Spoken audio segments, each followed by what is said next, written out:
Welcome, viewers, to New Australian Bulletin. We have three special guests going alphabetically. We have Mr. Nick Griffin, former member of the egregious European Parliament, ex-British National Party leader and Britain's greatest living nationalist.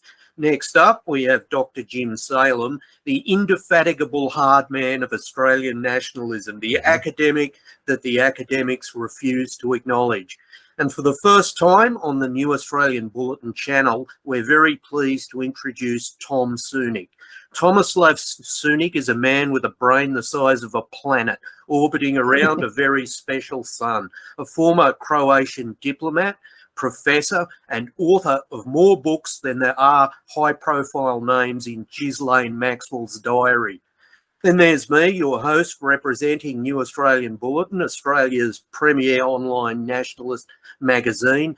NAB is primarily about the written word, but we do enjoy these videos and they form a huge part of our nationalist work. We're all literary people here tonight. We've all written books, but none of us has won the Nobel Prize. Funny that. Tonight we're here to discuss the return of Europe to the centre of world affairs. We'll lead off with Tom. First up, can we get a sense of how Croatia is reacting to the events close enough to the doorstep of your country, to Hungary and Romania? What is the attitude to the war in Ukraine? Are you preparing to send half your national wealth to prop up the Jewish comedian and US puppet Zelensky? All right. Well, thank you first, gentlemen, for your invitation. I'm glad that my colleague Nick Griffin is here, and I would certainly like to extend my greetings to Dr. Jim Saleam. Now, let me tell you briefly, as far as the official Croatia's policy towards the conflict in eastern Ukraine is concerned, I guess we don't need to speculate very much. The very fact that the Croatia is a member of the European Union means that it has to follow the ukases, the decrees, the appointments, the ads, the advertisements of the Brussels bureaucrats and, of course, Strasbourg bureaucrats.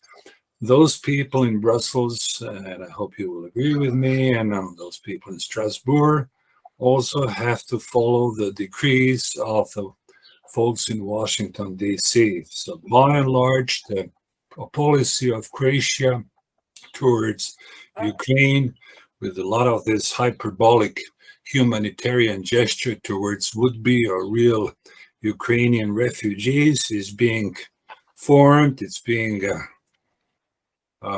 shaped by foreign powers. And Croatia, being, again, a very small country of 4 million people, being the latest member of the European Union, and just as of yesterday, it finally adopted the EU, which is being now celebrated as a big event in the government circles. Again and again, it just follows. You know, I should probably use the word, it mimics, it emulates the voice of his masters, blasters, be it in Washington, D.C., or in Brussels. Now, as far as Croatian nationalists are concerned, this is a somewhat complicated story.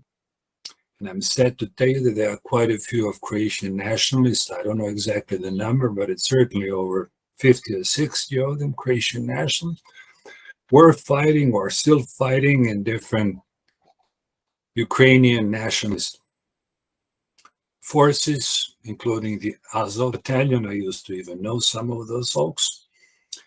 And of course, we can discuss about their motives and their reasons why they joined, not just yesterday or the day before yesterday, but back in 2014, quite a few had joined the Azov battalion. And I cannot give you an explicit answer for that. I guess I was somewhat shocked that the people never asked themselves a very simple question, which is cui bono, who benefits, actually, who benefits from our fight, from the Croatian nationalists, the radical nationalists, in this futile conflict. As far as other nationalists are concerned, again, I have to tell you that, and this is what I'm concerned most, and I will end up my first comment with that. I am very, very much concerned with those deep divisions now between European nationalists.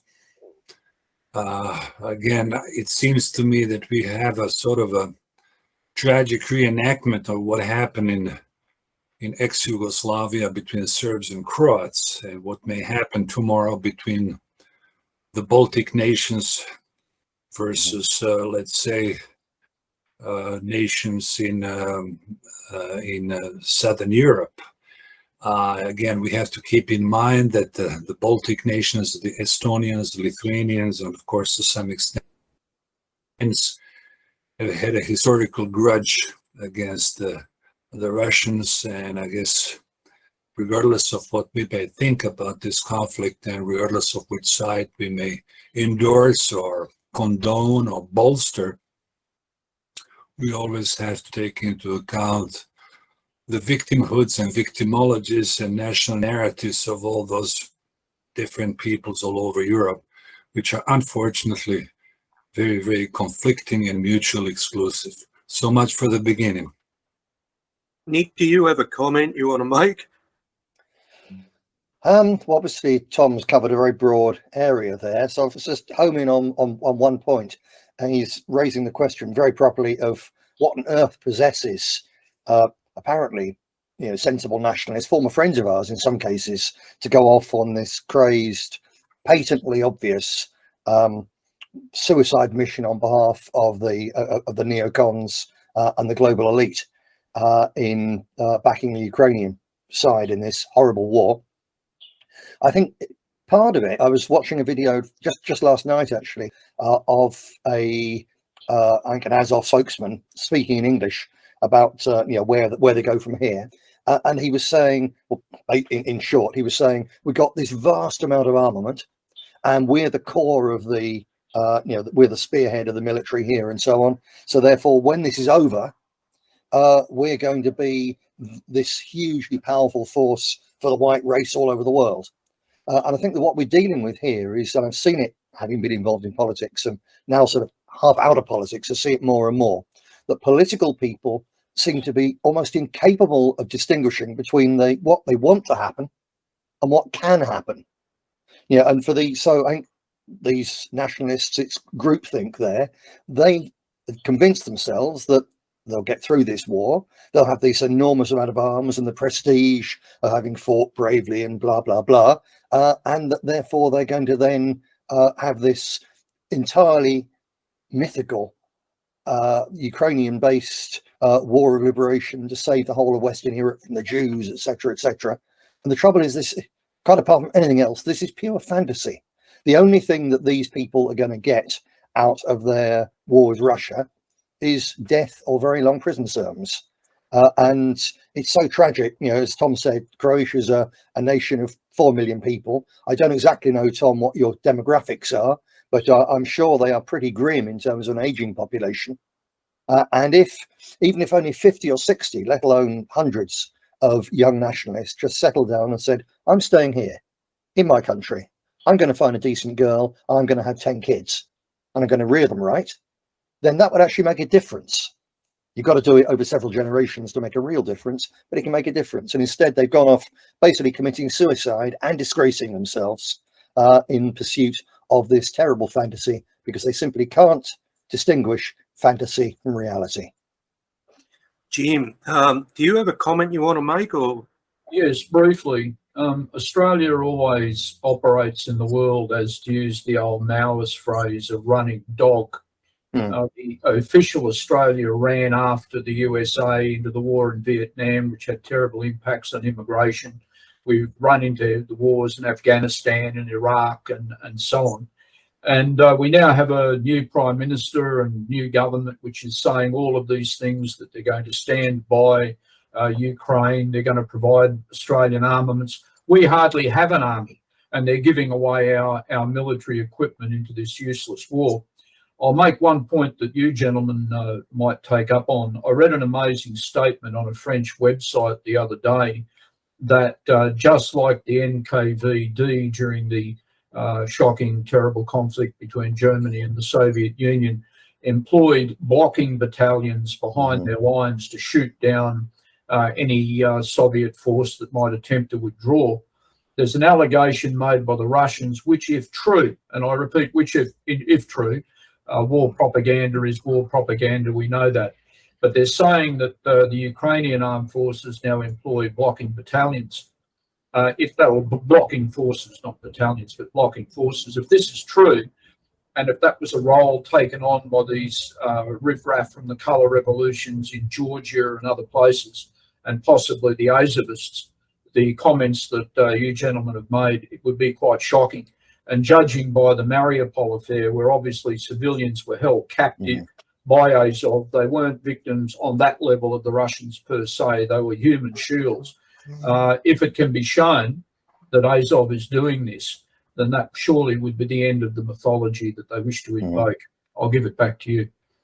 Okay, now here's the thing, right? We can conflate this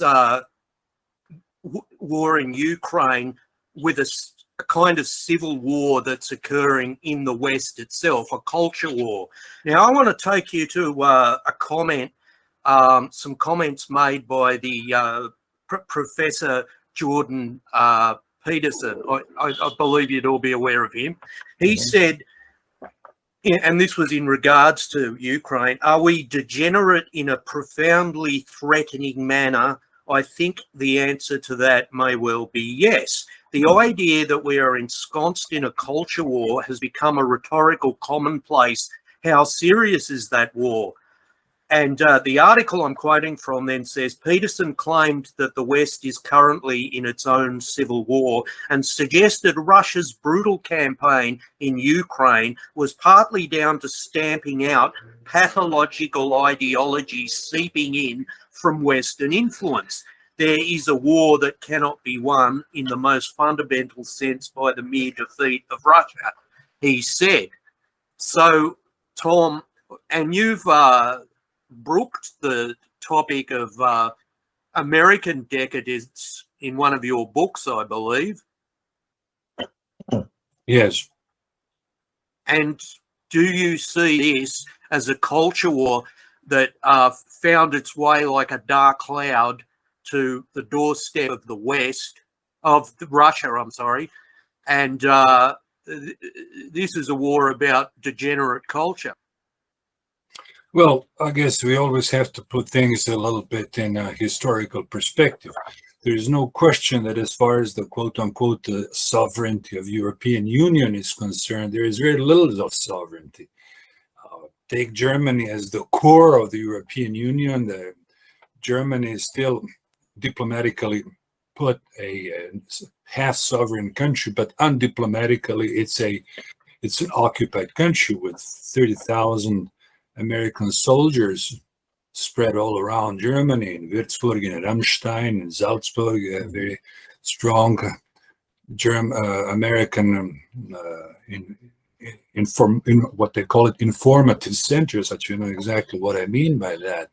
So again, if we want to analyze the situation and the response of the European Union towards any event, be it the event in the Middle East, or for that matter, the relationship of the European states towards Israel, or towards other countries in Central Asia, or for that matter, in Africa, we always have to look at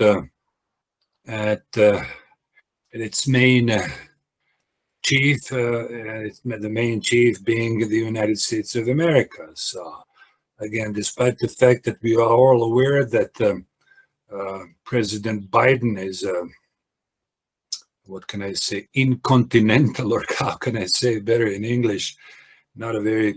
Incompetent, demented, senile. Incontinent. And incontinent, yeah. Incontinental in this, I know exactly what that means.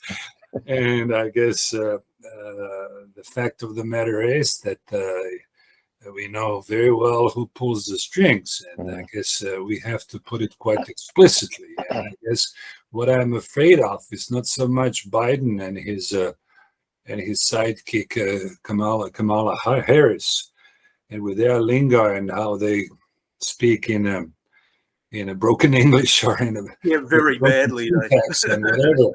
But I guess I am much more concerned with the people in their surroundings, in their vicinity, in their proximity, who actually pull the strings and who actually run the show, as the Americans say.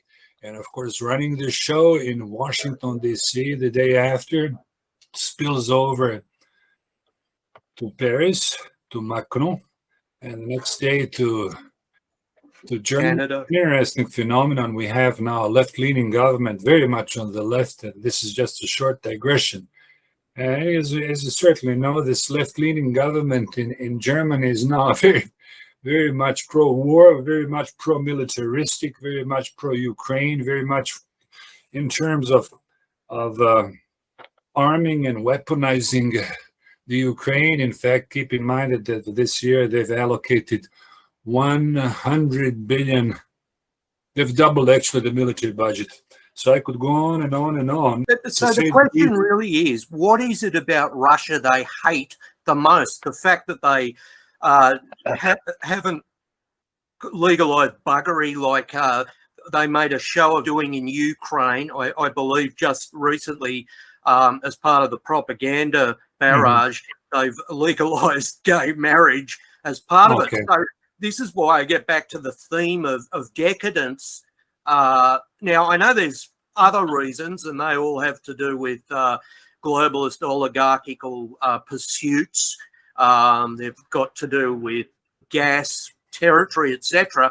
But it's hard to get away from the fact that Russia has been a moral holdout from this, acid wave of poisonous decadence. We have got to the point that to say that freedom is the ability to say that a man cannot become pregnant. Yes, I'll try to make it very briefly, gentlemen. I don't want to monopolize the discussion. There are two issues I want to briefly mention. First, of course, there's decadence coming. So in this sense, we can say paradoxically that thanks to communism, or still communism in North Korea, or for that matter, even to some extent in China, you have less decadence, you have less quote-unquote anal democracy in Eastern Europe than you have in Western Europe. So there's no question about that Russia at least has a certain, can serve at least as a role model. The very fact that they've expelled Soros and his gangs and his groupies, the very fact that they are quite critical as far as the gay parades are concerned, tells you a lot. But also keep in mind another point which is quite important. Now, historically speaking, and you can just have a look at Dostoevsky to some extent, even in Solzhenitsyn, it's his latest book. Keep in mind that Russia has been traditionally more of an enemy to various Zionist and Jewish circles in America than Germany itself. Yeah. Well, you also keep in mind, and this is just in passing, I don't want to go into deep analysis, but keep in mind that both Blinken, Victoria Nuland, and quite a few of Jews who are now close to actually shape the foreign policy in Washington, D.C., their ancestors come from the same area where now the war is raging.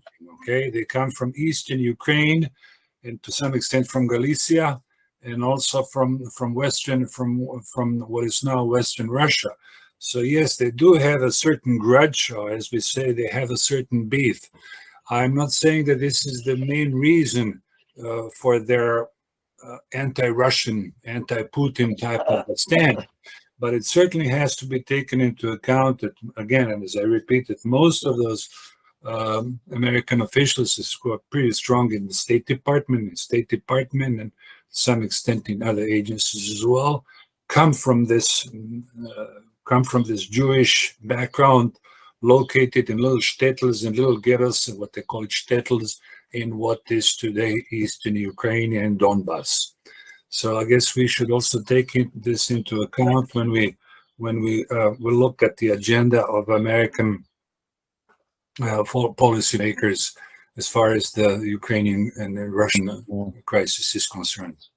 Nick. Yeah, to follow on from what Tom was saying there, Nathan, in response to your question about, really what's their beef with Russia, I think he's right, and I'll come back to the Russian-Jewish question in a moment. I think really you can identify three main things. The first is that under Yeltsin in that period, Russia was being manipulated and had been manipulated into the position when it was basically a quarry, gas station, grain basket for the corporate West, making vast amounts of money, and it was ruthlessly looted. Putin was put in as a safe pair of hands to carry things on, and switched and stopped that. So there's simply they're not blind, but the relentless desire of big capitalism just for profits and to loot the world. So there's that element. There is, of course, the whole global homo issue, which is particularly visible, partly because the global LGBT lobby is now so powerful in the West, and they are hysterical about Russia in general and Putin in particular. So we see that a lot. And then, of course, there's the Jewish factor, which, because it cannot be talked about in polite society, and obviously none of us is polite, because it can't be talked about, a lot of people don't seem to think it's there, but undoubtedly it is. I think you're dealing in a way with something that's fairly sort of shapeless, pointless. It's just sort of very old. Basically, these are people who've grown up with tales that great-great-grandma was beaten and raped by Cossacks. And it's that sort of hatred, with underneath that, of course, there's the Talmudist hatred of Christianity.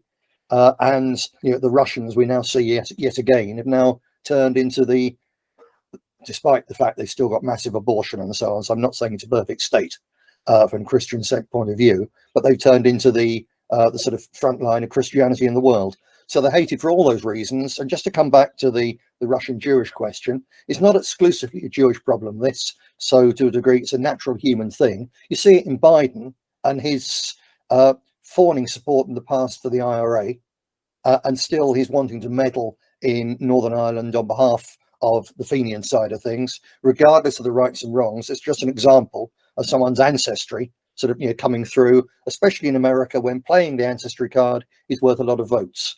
And the Jewish lobby are basically doing the same thing on a grand scale. If I may make a second question, coming back again, Nathan, to your question, is this fundamentally a cultural war? Obviously there is, because of what I said there. There's a degree of truth in that.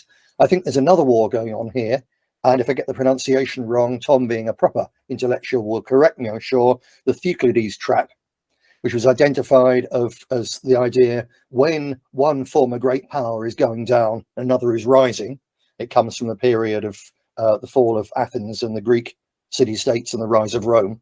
Then we saw it again, throughout European history with the rise and fall of Spain, then of France, then of Britain, now the United States. When you're moving from one superpower being superseded by another, that this is a time of instability and tendencies to wars, particularly dangerous wars. And I think you can look at what's going on now and see that what's happening in Ukraine is a last desperate effort by the people running and ruining the United States of America to maintain hegemony over the world. And Russia, China, and the others have had enough of this and are in the process of sweeping it away. What can the people running the Western world do to maintain their hegemony? Well, actually, they would have done far better than to have started a war they cannot win and to commit economic suicide at the same time. But again, under these times of stress, quite apart from the deliberate evil that bad men do, I think there's also just the fact that you're dealing with human beings. They're dealing with a far more complex system than they can actually cope with, and they simply make mistakes. Some of what they're doing undoubtedly is quite deliberate. Some of it, I think, is just sheer stupidity. But a lot of it is about the fact that they're desperately frustrated and scared about the fact that their time dominating the world has come and gone. And they couldn't have a more farcical leader at the time of this downfall, could they? Now, Jim, Yes. Well, as Tom was saying about occupation, Australia in reality is an occupied country too. We have in excess of 50 United States military bases here. We have an army, an intelligence apparatus that is connected in with US interests. We even have a United States Marine Brigade in the north of Australia that's on permanent, if you like, permanent arrangement here.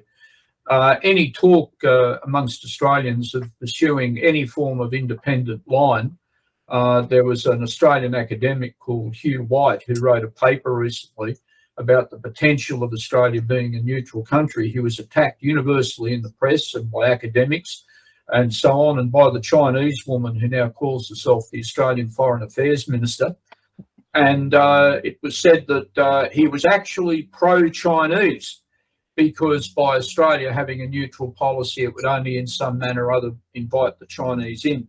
It always disturbs me as when people actually stand up for their own interest, those who are actually in power accuse them of working in effect for somebody else. Now, we've spoken quite fairly and openly on matters that are, if you like, in one sense, favourable to the point of view of Russia about some things. That doesn't make us obvious, pro-Russians any more than Hugh White is pro-Chinese. It simply means we're trying to work out what's right and wrong in a situation. And I'll finish up on this. I heard the other day, Nick, that our friend Roberto Fiore was finally released from jail. And he issued a statement saying that he was going to mobilise his friends in Alliance for Peace and Freedom, etc., to oppose NATO's war. Now, I happened to read very, very recently an elaborate PhD thesis by an American person talking about the alleged penetration of Russian interests into a range of conservative forums and groups in Europe over the last 15 years. I would assume that a genuine European movement for peace would now be called a pro-Russian movement. Mm-hmm. And, absolutely will be, yeah. Turn it back to you, gentlemen, at that point. I'm pro-Australian. I'm not pro-anybody. You're pro your own countries. You're not pro somebody else. Let me put it back to you. Okay. Now, that's a very bleak topic we've been discussing, and it gets a little bit bleaker because while this is happening, there seems to be in the background the Great Reset, as they call it, the World Economic Forum actually carrying through on the bizarre mission statement that it's published over the last couple of years. And one of those seems to be to reorient our diets away from meat to eating like crickets and centipedes and things like that. And they're doing it in such a way that we hear stories out of America about farms and particularly food processing plants mysteriously burning down. And we see what's happening in Europe, in Holland, with the farmers there. Now, I'll ask you, Tom, do you think there's a sense, and given the farmers' reaction, that people are starting to fight back? Well, thank you for this nice and pertinent question. I don't have an explicit answer to it. We have seen over the last 10 years what they call in France the yellow vests. Now we see some sort of even uprising in Holland. But I'm a little bit skeptical. Of course, I'm happy about this emotional fervor coming out on the street, and I'm always happy when folks are fighting against the system, regardless whether they're on the left or on the right. But the fact is that as far as Holland is concerned, or the Netherlands, I don't see any agenda. I don't see any specific theory, or how can I put it, ideology behind it. So it seems to me, and again, I'm just taking a wild guess, probably a negative wild guess, that this will just peter out just like it did in France a couple of years back with this yellow vests protest. In fact, the government or the system, I prefer the word the system, has its own means, its own hoaxes, its own frauds, its own mendacities, like the COVID hoax, or like the whatever tomorrow, like a monkey like a monkey wrench or monkey pox or whatever. It can always go into us and come up with some good excuse to clamp down and actually prevent such uprisings from coming a true revolt of the masses against the system. So yeah. I tend to be a little bit skeptical for the time being. Hopefully it will build up. Hopefully it will pick up on and gather some steam. But at this stage, I cannot say that. Look what happened with Pegida in Germany. I know some of those folks very well. I even participated in some of those Pegida movements, and I'm sure you may probably recall a couple of years back, there were lots of those protests in Germany against what they call them, refugees and not refugees. And there were lots of thousands and thousands of people. Nick knows this also. But then it just petered out.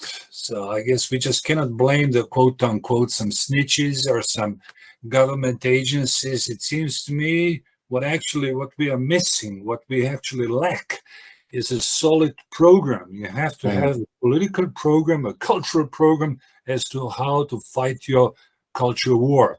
And this is something that I truly admire, where I admire the left much more. Of course, they've been financed by Soros, and so look what they did on the West Coast in the United States 2 years back. I could go on and on. So to sum it up, I guess what we lack at this stage is a solid agenda.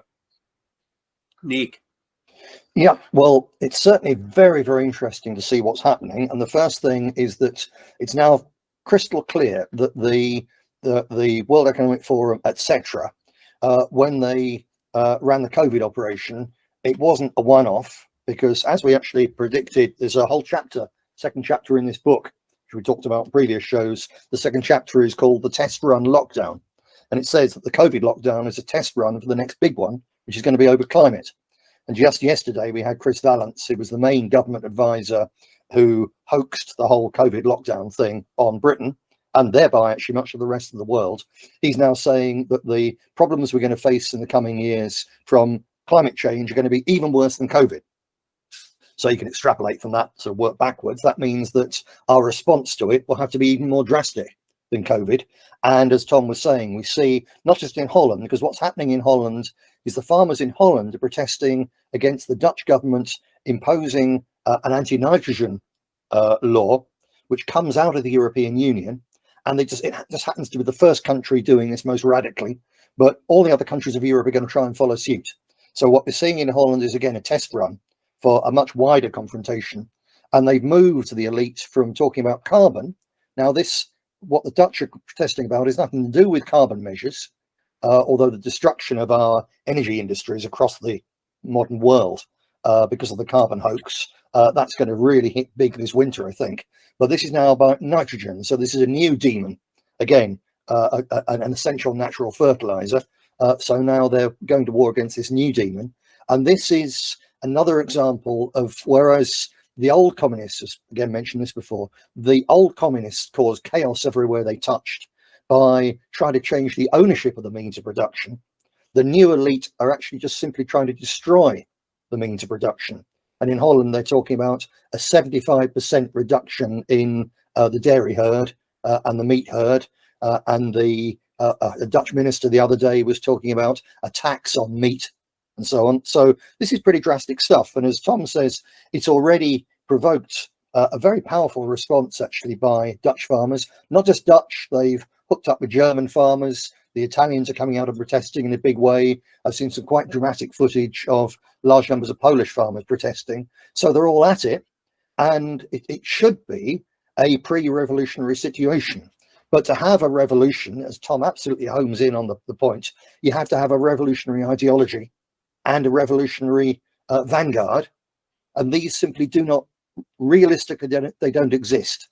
And perhaps it's telling that before this program was rolled out, the elites and their puppets across Europe systematically dismantled basically every single genuine radical nationalist party All of us were subjected to lawfare, to repression, to subversion. And Roberto obviously has just come out of prison.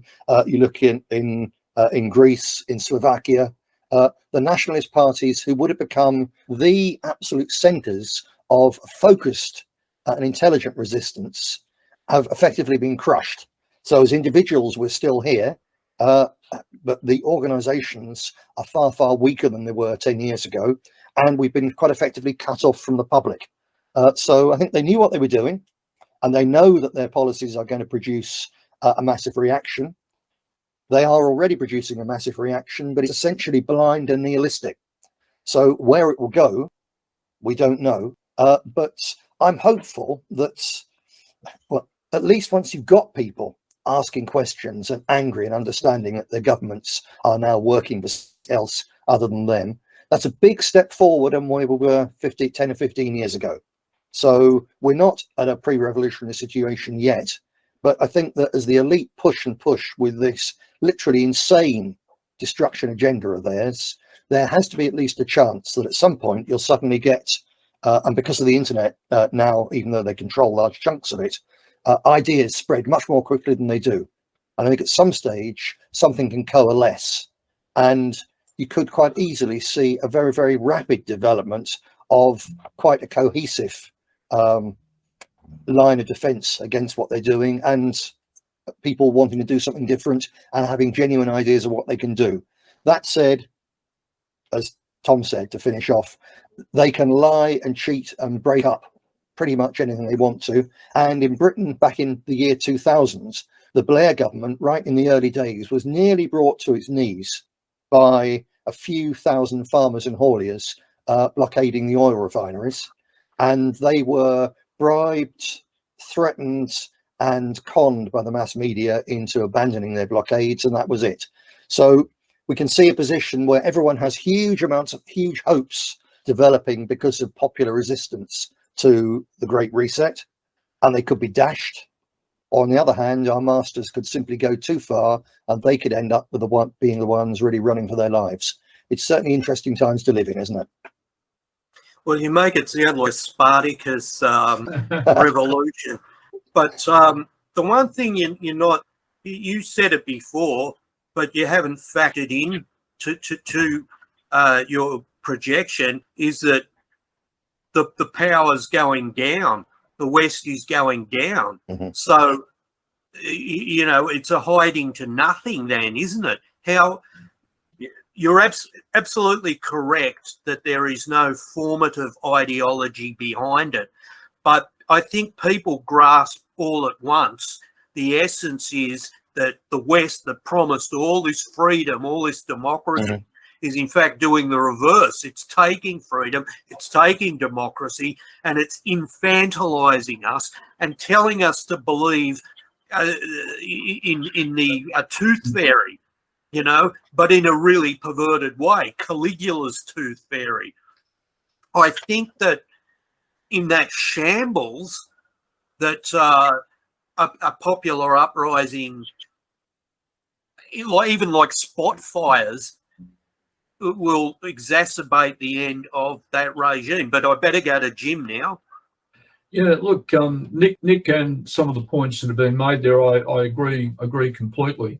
And if we go to our mate Lennon, for argument's sake, he certainly talked about spot fires breaking out in different places, and he always condemned a thing that he called spontaneism. There was a limit to what people can actually engender by their own action. There has to be other groups from the outside. Now, we've witnessed the Soros type, but on a smaller level, I suppose that's the duty of nationalists. I'd only like to make one point. Tom said that sometimes, I own a strange cat, gentleman, he wants to be part of everything. No, he's certainly there. The situation is that you don't actually sometimes need to wreck movements with agents or snitches or bad people. Some movements carry the seeds of their own destruction.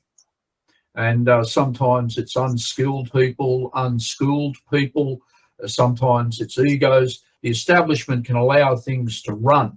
I understand that was one of the great virtues of the late Tsar's secret police, that he would allow movements to get going, create, run around for a while. Some would drop dead. They'd never get anywhere. They'd hit brick walls. And if they ever did attempt to get anywhere, well, that's when you send the snitches, the bad guys and all that to shut them down. A lot of those groups that have been mentioned, and I know they've been all over Britain, groups that have questioned Islamic migration and whatever, inevitably they've all disappeared. In fact, I think one only dissolved the other day, Nick. I Yes, think indeed. Yep.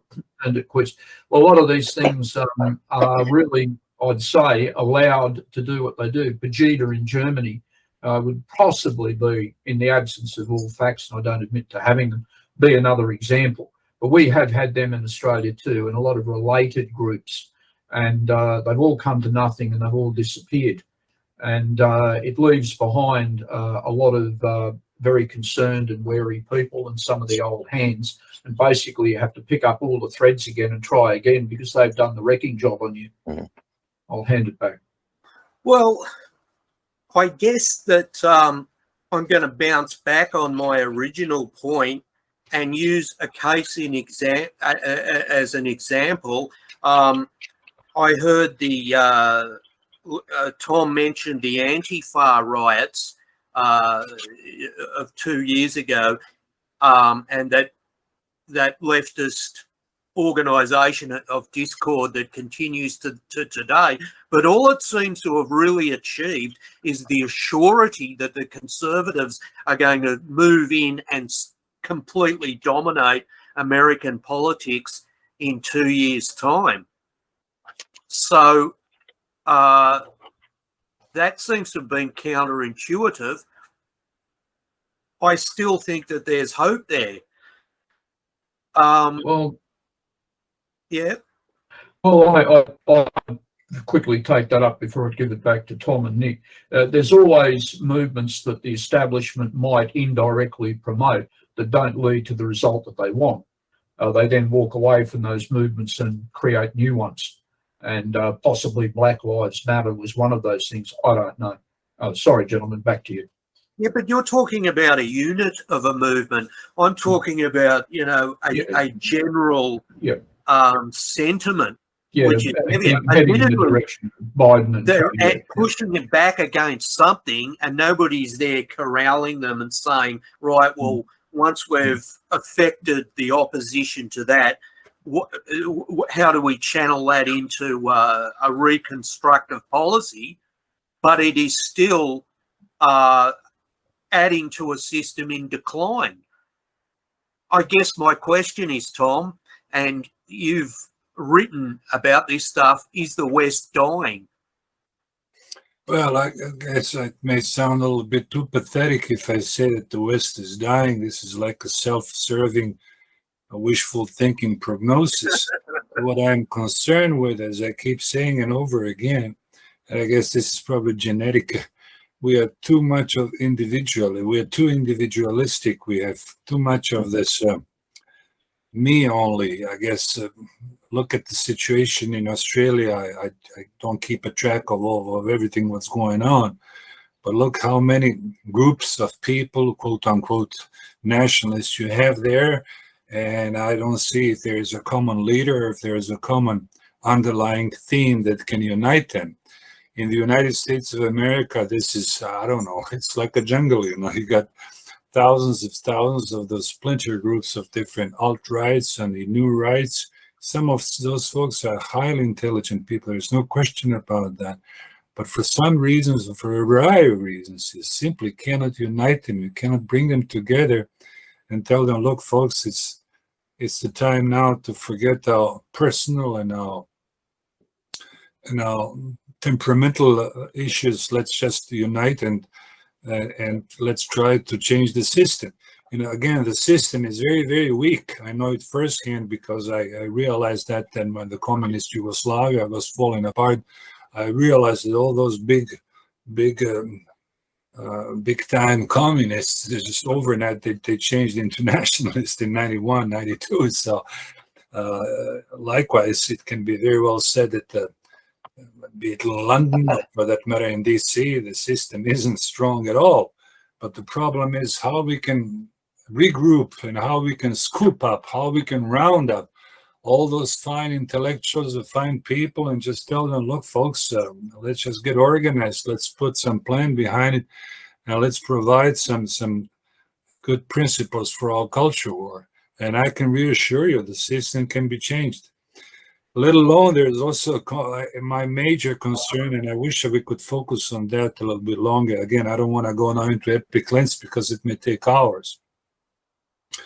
Do not forget again that the main issue for many Croats is always the Serbian, this sort of a Serbian type of a issue, and I call it negative legitimacy or negative identity. So many Croats, many nationalists who are otherwise very fine folks who are aware of this decadence and so on, but they basically frame their Croatian tomb on the basis of their hatred and resentment against Serbs. Likewise, you have the same thing with Poles. You know, there are lots of friends over there in Poland, but they're quite keen. They're all geared up, you know, against the Russians. Same thing you can say the Hungarians and Romanians, and he can tell you more about that. I'm pretty much sure even when he was active in the European Union, that even among European nationalists, there were quite a few of those, what I call it, negative type of identity buildings on the basis of invoking and revoking false victimologies, or rather inflated victimhoods and so on and so forth. So these are issues that we seriously have to take into account before we start even dreaming and fantasizing about some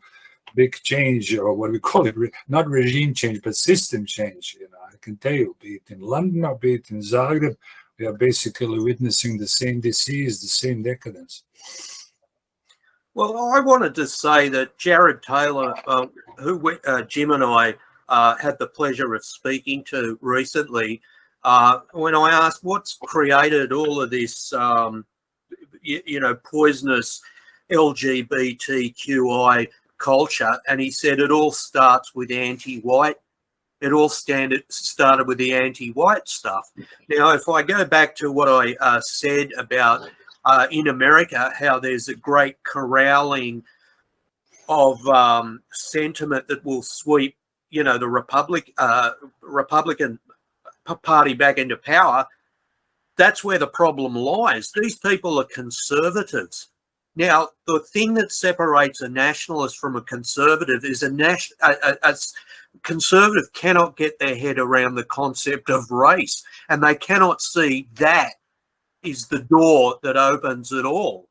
Nick, I'll jump to you at this point. Yeah, a couple of points then. I agree with Tom absolutely about the problem of nationalists who frame their nationalism with some kind of brothers' war. And this is something which the Alliance for Peace and Freedom from the very beginning has been a core part of our work to try to bridge these gaps and bring people together. And in Poland, Russia, Germany in particular, we've had really quite a bit of success. But it is very, very difficult. And these old fault lines are something which, even if nationalism does make some really proper progress, the enemy can always then move in and start to play these things to divide us, and indeed use the success of nationalism in one or two places to divide our people further.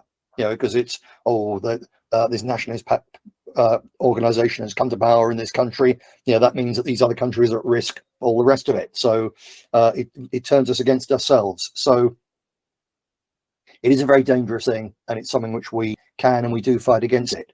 On the question of is the West doomed, I have to say that even if we were able to unite everybody and have a political solution and come to power, the Western world as we know it, the sort of capitalist, consumerist, comfortable world, of course it's doomed. It's finished. Demographically, it's over. Look at us. We're boomers. We're baby boomers. And the huge chunk of our population are baby boomers. And we are all going to be dead in a couple of decades. It's as simple as that. And there aren't the numbers to replace us. The great replacement isn't just about Africans being bought in by people who want to destroy us. That's part of it. It's the fact that we've given up breeding. And our peoples, all of us, gave up breeding sufficiently long ago that it's now a done deal. There is no possibility that even a proper hardline nationalist party coming to power in, say, Germany, for instance, they can't redo the economic miracle of the 1930s, because the German population then was very young. The German population now is very old. It's going to die. no society can survive in its existing form the demographic winter, which is now engulfing the whole of Europe, not just Western Europe. The only advantage that the Poles, the Hungarians, the Croats, etc., have is that the gaps that are developing there, they haven't tried, or their masters haven't tried to fill by bringing in unassimilable and utterly useless and dangerous immigrants. But we're all in the same boat. So it's finished. It's finished. It cannot, Humpty Dumpty cannot be put back together. That said, just because the old system dies doesn't mean our people will die. When Rome collapsed, the Brits were still there, the Croats were still there, if they were already there. Perhaps the Croats came down later as Slavs. I'm not sure the Romanians were there. So hell breaks loose and people die, but an element of the population goes forward, an element of the culture goes forward. And if we have a catastrophic collapse of Western civilization, I think it's unavoidable, on a par with the Roman Empire, which is something which the head of British military intelligence back in 2008 made of what was at the time quite a significant and controversial speech. And he said, unless the politicians get a grip on our problems within the next 10 years, we will collapse like the Roman Empire on a similar scale. So, yeah, I think that probably is coming, but it's not a counsel of despair. The thing which has been destroying us is ease and luxury and decadence. Yet liberalism has succeeded in everything it's done because, above all else, it's given people material well-being. When people's fridges were full and they could have their holidays and all the rest of it, they weren't really too fussed about what this crackpot elite did to their morals and their society because they were too busy having a good time. Well, good times are finished. So times of great change are coming, but then it's not a change which can be done by just getting together and building a political party and having a political solution and putting things right. We've got to get past that. Finally, as to the idea, the question of, will the follies, stupidities and failures of the left now in power in so many places lead us somewhere better? Well, the answer has to be no. Partly for demographic reasons. I think we can overestimate the extent to which there'll be a Republican backlash in the midterms and in 2024, because America has got a lot darker now, so it's automatically Democrat vote fodder, basically, than it was back in 2016. So that's going to blunt the shift. And even if it does, and you get a DeSantis or someone in power, these are, as we all know, but just to reiterate, these are conservatives, cowardly, useless, stupid, greedy, and up to their necks and beyond in adoration for and fear of the Israeli lobby. So don't expect anything good from them. The same in Britain at present. We've got this squabble over who's going to replace Boris Johnson. And so we've got Penny Mordaunt, who is the insurgent candidate, and she's obsessed with her brother's trans status. She's a total liberal. You've got Liz Truss, who was on the very hard left of the Liberal Party when she was at university, and is still basically some kind of leftist, just disguised as a rightist. And she is a fanatical hater of Russia. So she's the neocon candidate. You've got Tom Tugendhat, who's a Bilderberger. He's the outsider now, may well drop out. Or you've got Rishi Sunak. So my personal choice out of that horrible selection, I think Rishi Sunak, because probably all he is a Hindu on the make. I think he's the least dangerous. I think he's the least dangerous of the lot. So I'm rooting for Rishi. Jim. Yes, look, I agree with something Tom said before, that there's a lot of disunion and fractionalism amongst people who may, in fact, seek to resist. I'd offer the point that maybe a solution here is not a type of political ecumenical movement, but rather people who make sense going forward and doing things and rallying around themselves as networks and so forth around sensible activities and sensible program. They say, I believe in America, that nothing succeeds better than success. And I've often thought that you can indeed have particular views, but you do need to work in the real world. You need to work with other people. I'm not an ecumenical person, but I'm certainly a person who believes in unity in the struggle. And I think there's plenty of people around who can be united with. I think the first rule of communism used to be unite with those who can be united. And I think that's a very positive way to go forwards. I would just like to say to Tom, I never actually finished correctly what I was saying before about the comment Gerard Taylor made about anti-whiteism opened the door for all of it, because I didn't take into account the brother wars that are afflicting the Slavic people that you're talking about. I guess it's hard for an Australian to understand that those sort of vendettas. But I will move on to the next question. And given that you're on the doorstep of all this, I think it's fair to say Croatia's on the doorstep of it all. Do you think World War III, do you think nuclear war is a very real possibility? I guess technically speaking, Nathan, we can say that with certainty only in hindsight, 2 years from now, 3 years, or probably even earlier than that. Probably we are already in the third World War. The war, anyway, I guess it was already stated, didn't start on 23rd February this year with a Russian engagement. It started at Maidan place in 2014, and it was very well teleguided by some American circles, also by some EU circles. So I guess it really depends on what future historians will be saying about this actual war going on.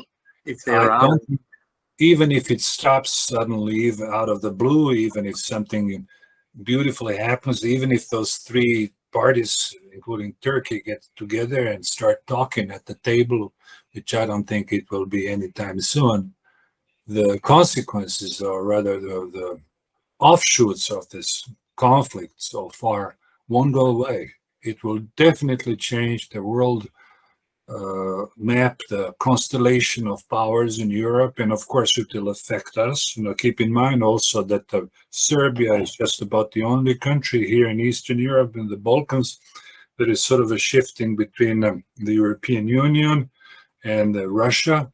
It has not, unlike Croatia, and here I tip my hat, it has not declared sanctions against Russia. It still has some ties. I don't know if they have direct flights from Belgrade to Moscow, because they cannot fly over Romania and Hungary, because all of those countries are part of the European Union. So things are quite complicated. But back to the point, the war, which has lasted now over the last four months, the consequences of it will be felt in the near future, and very, very, very much, and I guess we'll have to pay a very high price for it. Nick, now Tom's just reminded us that war's been going for 4 months. Will Russia win it? And if they win it soon, what do you think the next move from the West, the Western cabal would be to that? Russia, in military terms, basically has already won that war. There's really no doubt about it. The only thing the Ukrainians have, apart from the raw courage of some of their men, to be fair, the only thing they've got which is really still functioning properly is the air defense system, and that's because it's not their air defense system. It's the American AWACS system. This is already a war between the two superpowers, so it's already a world war.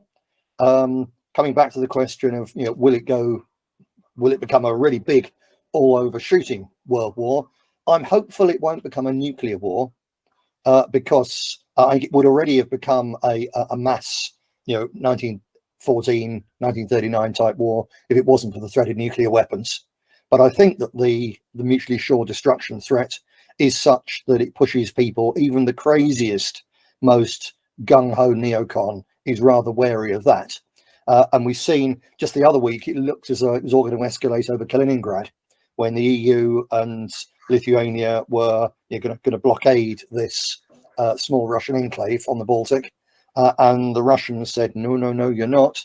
And after a week or so huffing and puffing, the EU and Lithuania have given way.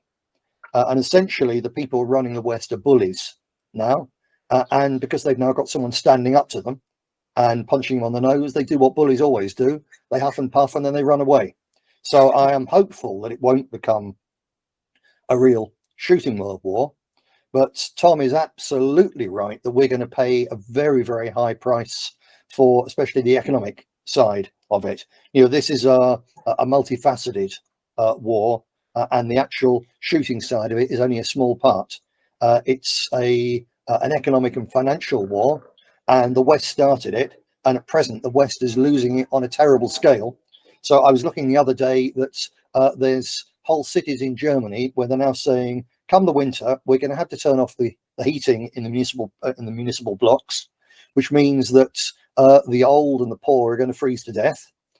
So they're already setting up relief stations in sports halls and this sort of thing, and arranging that the old and the poor can go and sleep there in row upon row upon row of temporary beds rather than freeze to death in their apartments. You're looking at economic catastrophe for Germany, which obviously is the economic powerhouse of, well, really the whole of the European Union. And they've just said, yesterday, the day before, they announced that from August the 1st, they're not going to buy any more Russian coal. And from the end of December, they're not going to buy any more Russian oil. And the gas pipes are about to get turned off as well. So the cost of this conflict is about to hit the West on an enormous scale. And that does bring us back to the question of, is there, in fact, hope for perhaps, if not a revolution against the elite, perhaps just so much chaos and popular hostility to the elite that the elite lose their power. They lose their power to really do things because they're simply, running around trying to keep their countries from falling apart. And I think that's probably the most likely thing, because if you look at the protests we're already seeing, and they're already dramatic, and that is before the power goes off, the lights go out. I'm sure that, Tom, in Zagreb, if the lights went out for 24 hours, it wouldn't really affect Zagreb. If the lights go out in London or Birmingham or Paris or Berlin for 24 hours, you will have multi-way ethnic violence, massive looting sprees, arson and all the rest of it, sheer bloody chaos. And I think that we are going to see that the West's war on Russia will end up producing perhaps not revolution in the West, but sheer bloody chaos, which from my point of view is a damn good thing. Well, now, Jim. Yeah, look, I'll only offer a... I'd like to throw you another ball, though, because none of us have mentioned China in all of this. I was about to. Oh, good. I was about to say that this war in Europe and all of the effects of it have a result in the Pacific area. There's now intense lobbying and jockeying between the USA and China. There's our running dog government is running all over the Pacific. You've got crisis in the Philippines. You've got potential for outbreaks between China and Taiwan and so on. The Pacific has become hyper unstable. And this is an obvious result of this war that's taking place 8,000 kilometres away. So from an Australian point of view, we're the victim of it too. And it's very likely that Australia's role as a base for the USA, they're now talking about cracking open the borders for labour armies to harvest Australian crops. They're talking about mass development in the north of the country to develop solar power farms that will light up the whole of Indonesia. There's no end of the lunacy that's happening in this country, and it's obviously related to this war in Ukraine. So to take up on what Nick said, may there be great disorder under heaven. Can I get your opinion, though, Jim, on a European matter? And that is, as Nick was saying, the lights, the heat is going to go off in Germany. Why are they going to let that happen? I mean, what is it really they hate so much about Russia that they would suffer that? I agree with what Tom said before and what Nick says. There's an existential phobia against Russia that goes back more than a century. There's a deep-riven thing, but not necessarily amongst the true populations of Europe. It's amongst the elites. And you could identify it if we had a lot of time to do so. In Australia, it's been psychotic.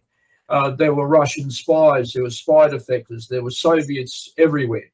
And yes, we know the Soviets interfered, but that's not the point. And it still stands. There's Russian plots and everything else. In fact, we even have a fort, Tom. You might have seen it when you were here in Sydney Harbour, that was built to keep the Tsar's navy out. For God's sake, you know, I mean, there's no end of madness. It's totally insane because the only one country acting with any grace is Russia.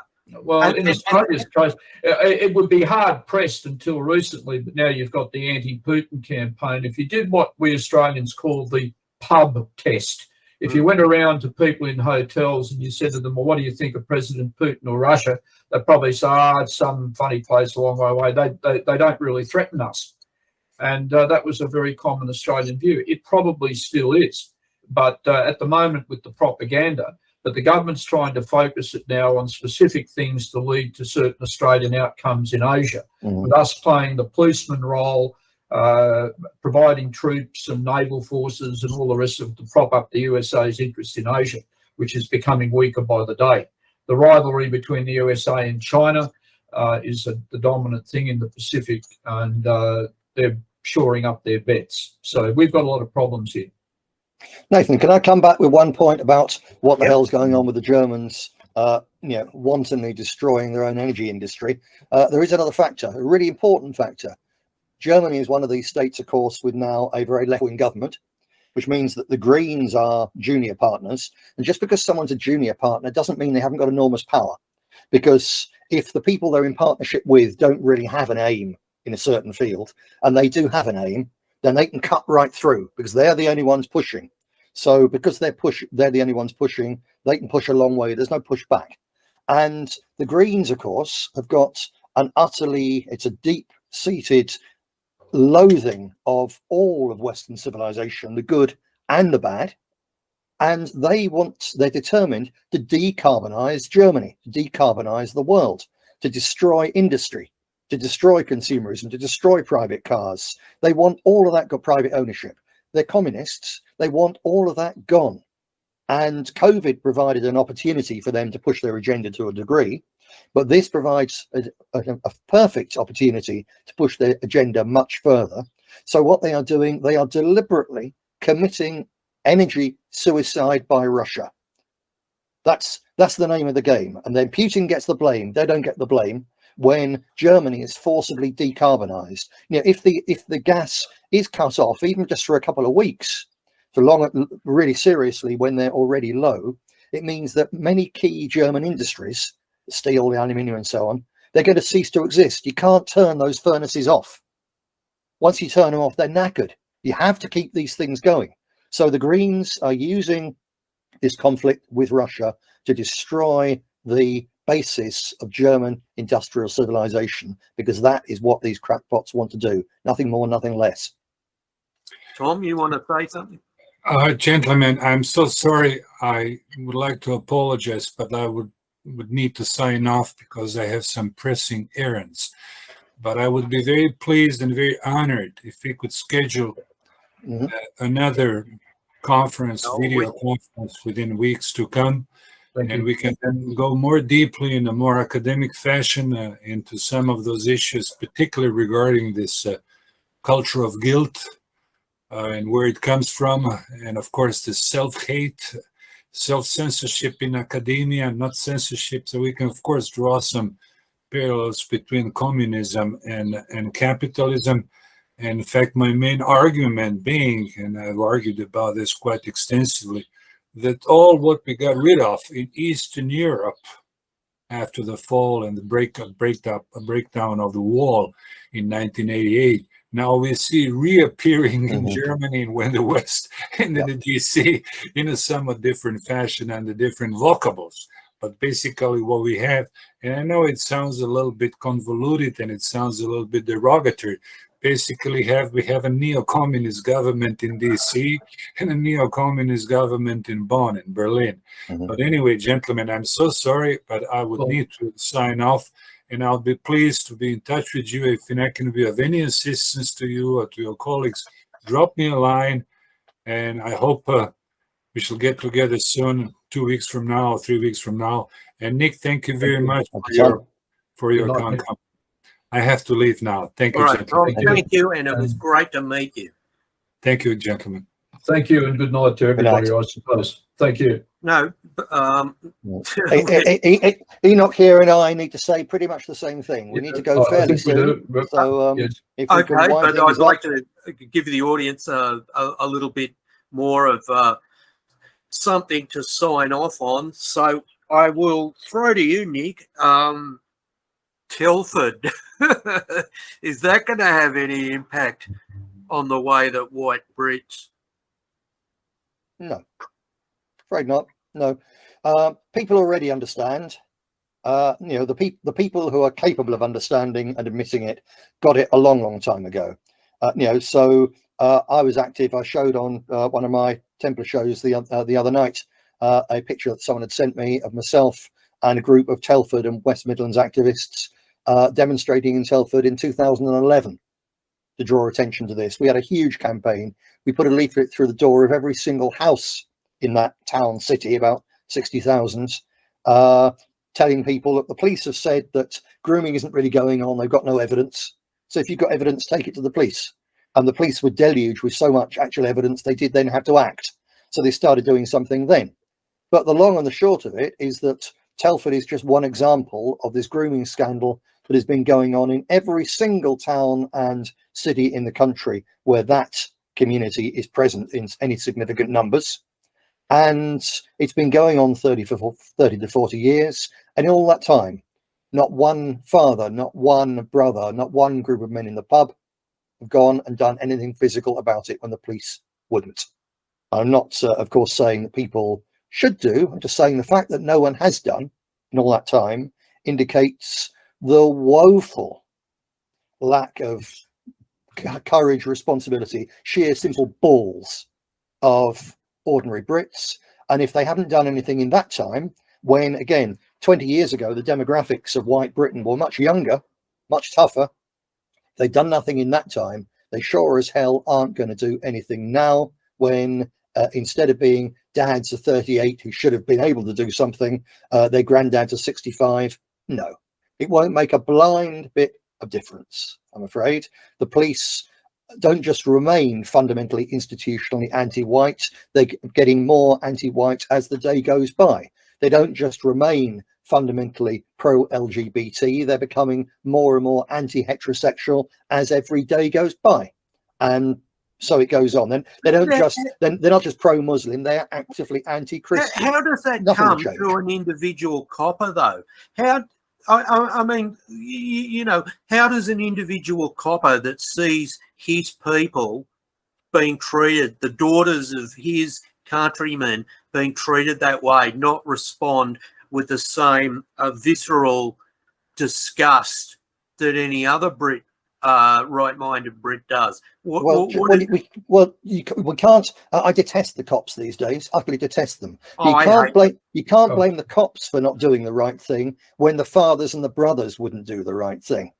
And as for the cops, they've changed drastically over the last 30 years in Britain. They used to be tall, well-built, working-class lads who became cops. They are now nerdy, bullying, middle-class graduates. And they go through the brainwashing system. So they're seriously brainwashed, or they're just there for a career, and they've all got a mortgage, and they've got a family themselves, and if they rock the boat, they won't get their mortgage paid, they won't get their pension when they retire, they'll lose their family, etc., etc. So the cosh of the consumer society dream is over them as well. And as I say, on top of that, you've got the fact the police themselves have changed the type of people. They're no longer from those primarily working class communities who, and back 30 years ago, they would have cracked heads because it was girls that they knew and communities they knew. They're now from middle-class places where there is no community. They have no sense of duty and community. They're just there for a job, and in many cases, they weren't very nice people to begin with. So the police have changed completely, and there's no hope in them either, I'm afraid. That sounds, what I said about the British population and the police, it sounds very negative. Well, I'm sorry, that is reality. It's most unfortunate. And the solution for people who are worried about it is not to think, oh, I've got to get involved and do something to help the girls in that town 50, 60 miles away.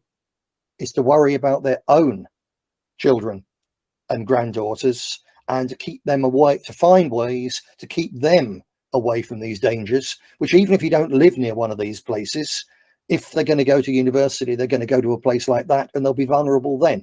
So it's for individuals who are worried about these things, have to stop thinking and worrying about whether they can change the entire system, and simply concentrate on changing what they can change and protecting what they can protect, which is right next door to them or in their own home. That's the start. From there, you can then perhaps begin to build out, communities, little groups of people who think the same and do the same thing, and thereby, as Jim was saying, become a pole of attraction for other people who begin to think and feel the same way. And then, if a great circumstance, chaos out there does arise, where a small vanguard group of people with a concrete set of ideas can suddenly cut through and become the leaders, then at that stage we can start to change things out there in the big wide world. But for now, young nationalists especially should think about and take responsibility for and act in their own lives and their own families. Yes, thanks. No, look, I'd just like to agree with what Nick says. I know it's the last comment of the night, and I'd like to endorse that view. It has echoes in Australia. I think it's very practical and it should be done. It's good to see you again, Nick. I'll give it back to Nathan to wind up. Thank you both. You're always so succinct, Jim. It's always it's the lawyer. You're a master of brevity. It's it's the lawyer. Nick, always an absolute pleasure. Now, all I can say is good night, gentlemen. Thank you. And